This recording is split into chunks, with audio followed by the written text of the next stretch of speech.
Kembali di Kompas Siang, saudara, jelang libur Natal dan Tahun Baru, stasiun Pasar Senen Jakarta dipadati oleh penumpang. Bahkan tiket perjalanan hingga besok sudah habis terjual. Seluruh tiket keberangkatan untuk 22 dan 23 Desember di stasiun Pasar Senen sudah ludes terjual.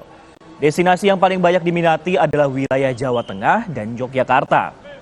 PT KAI juga mengantisipasi libur Natal dan Tahun Baru yang dimulai sejak tanggal 21 Desember 2023 hingga 7 Januari 2024. Secara keseluruhan, PT KAI menargetkan ada 6,1 juta penumpang yang dapat terangkut dengan 32.000 lebih perjalanan kereta seluruh Indonesia.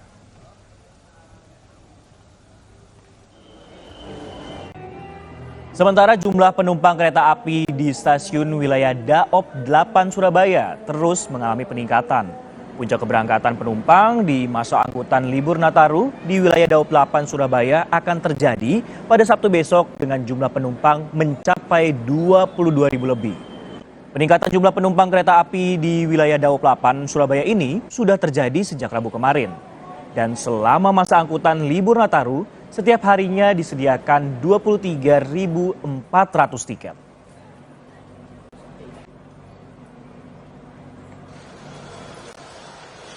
Dari stasiun kita akan ajak Anda menuju bandara, saudara, di mana kepadatan penumpang juga terlihat di Bandara Soekarno-Hatta, Tangerang, Banten. Antrean panjang penumpang sudah tampak sejak pagi hari di counter check-in Terminal 3. Puncak arus liburan juga terjadi pada tanggal 22 Desember dan 29 Desember. Sementara itu, arus balik diprediksi akan terjadi pada 4 Januari 2024. Mempersiapkan hal itu, otoritas bandara kemudian menambahkan penerbangan dengan rute internasional sebanyak 96 rute tambahan dan tambahan rute domestik sebanyak 2.737. Tujuan domestik favorit yakni Bali, Medan, dan juga Surabaya, saudara. Sementara untuk rute internasionalnya yaitu Singapura, Kuala Lumpur, dan Jeddah.